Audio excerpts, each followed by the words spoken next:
Good day everyone, every 2 and every 3. So for today's video, gagawa ako ng panutsa or peanut brittle. Meron tayong 500 grams, kalahating kilo at brown sugar. Pero kalahating kilo lang rin ng brown sugar ang gagamitin natin. So ayan, nagpainit na ako ng kawali. Kasi isasangag natin yung mani. Anong tawag sa inyo? Basta sa amin. Isasangag siya. Walang mantika. Kuwan lang siya. Ganyan lang. So, ayan. Mainit na yung ating kawali. Ilagay na natin yung ating na may balat.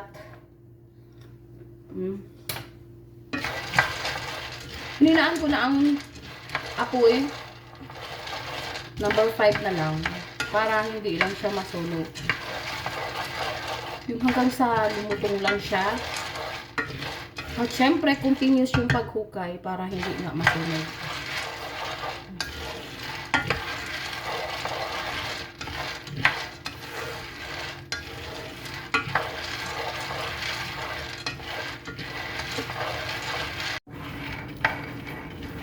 So, ayan, after 15 minutes, may bahagyang itim-itim na siya. Ayan na siya. At parang mababalatan na siya. Pwede na yan. Hanguin na natin. First time ko rin gumawa nito nung load lang rin ako sa Facebook. Paano ito eh. Ayan. Tanggalin na natin sa apoy. Lipat na natin sa mangkok.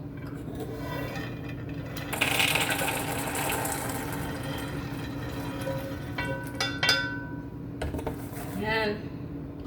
At dito rin natin lulutuin yung ating asukal. Tinisan lang natin.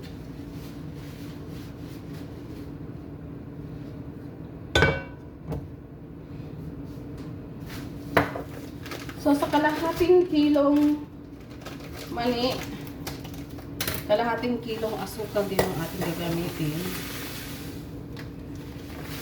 Dahil 1 kilo ito.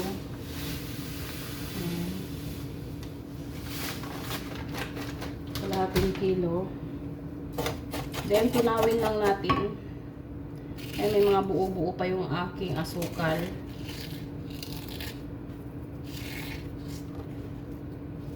Hindi masyado brown na brown yung asukal na nabili ko.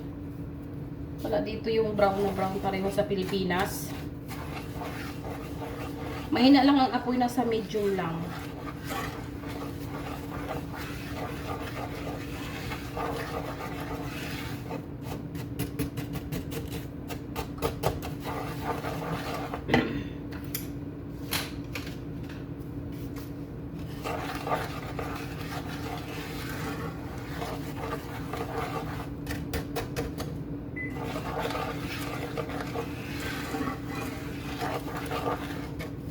Then, lagyan natin ng konting tubig para mas mabilis siya matunaw.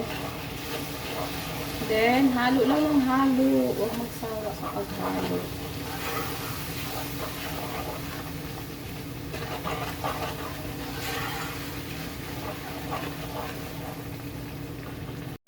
Doon sa mga napanood ko, talagang asukal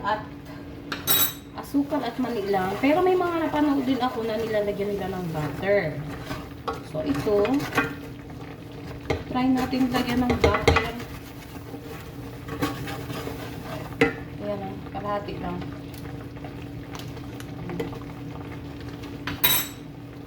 Try natin. Baka mas yummy siya. Mas creamy and char. Hindi kasi kailangan ito matigas. Para mabango siya pag may butter. Try lang naman, walang masama, diba? Hindi naman ito ibibenta. Sa amin lang naman ito. At bibigyan ko syempre si Martes. Kailangan tunaw na tunaw yung asukal.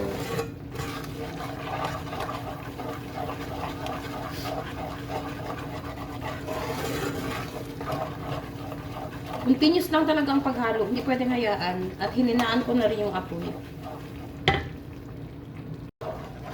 At ayan, malapot na yung ating asukal. Lalagay ko na yung ating mani.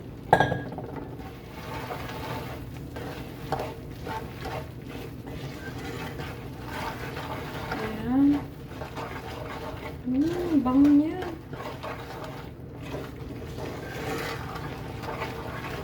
At lalagyan ko rin ng sesame para mas maganda tignan. May mga nakita ko naman yung sesame.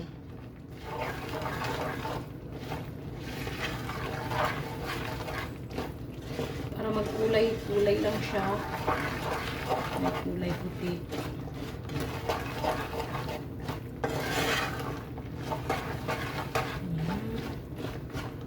Patayin natin ang apoy. Pinatay ko ang apoy. I-coat lang natin. Ayun, kasya kaya yung aking asukal. Parang kaunti ang aking asukal. Kasi ang sabi naman, kalahating kilo ang mani, kalahating kilo rin ang asukal. Naku, parang kaunti ang aking asukal.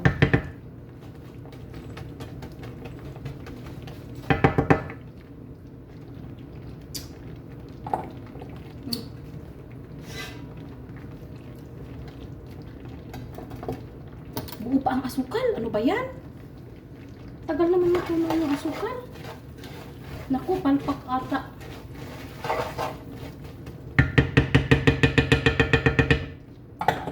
So, ayan, inulit ko. Dinagyan ko ng maraming asukal pa. Kasi parang kulang yung asukal. At ayan na yung ating asukal. Matubig-tubig siya. Kailangan pala na matubig-tubig siya. Kasi pag hindi, pangit ang kalalabasan. Ayan, pinatay ko na. After natin ilagay. Didikit naman na siguro yan. Sana hindi mapalpak. Ang dami pa naman. Oh.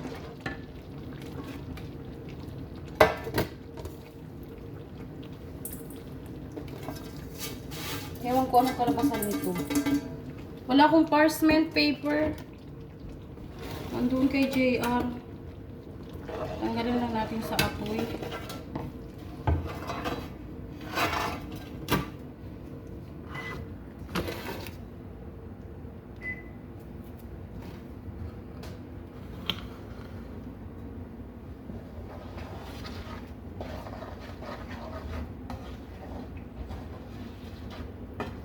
Kung ano mangyari dito sa aking gagawin ay palpak ata.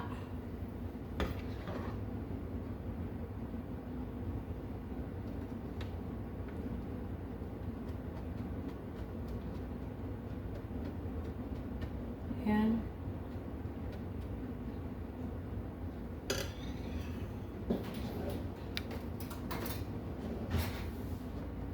Pa-flatten lang natin.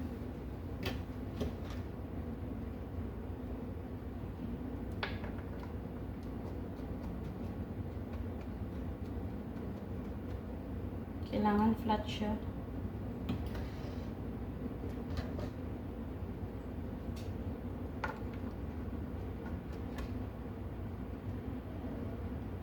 Didikit na.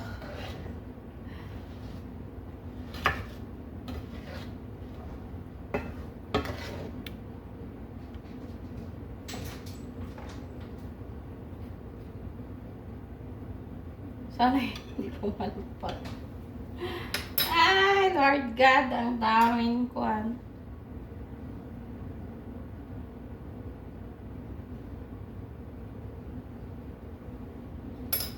Bahala na lang. Parang maganda naman tignan.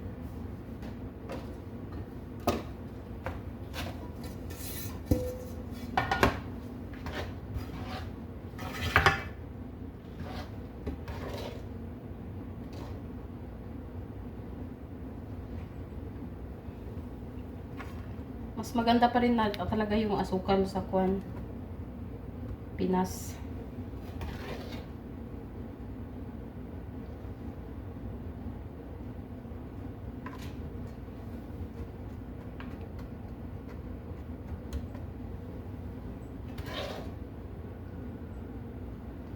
Okay na kahit hindi square. Ay, hindi bilog.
Better luck next time.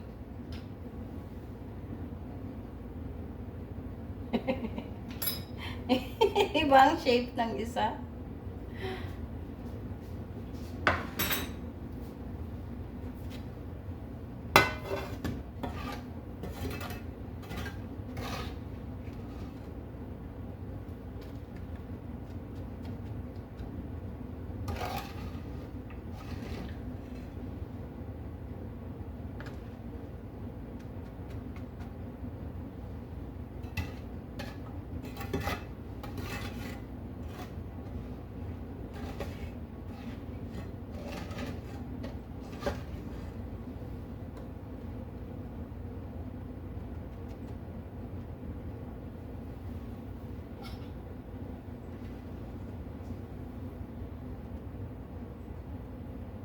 Dumikit!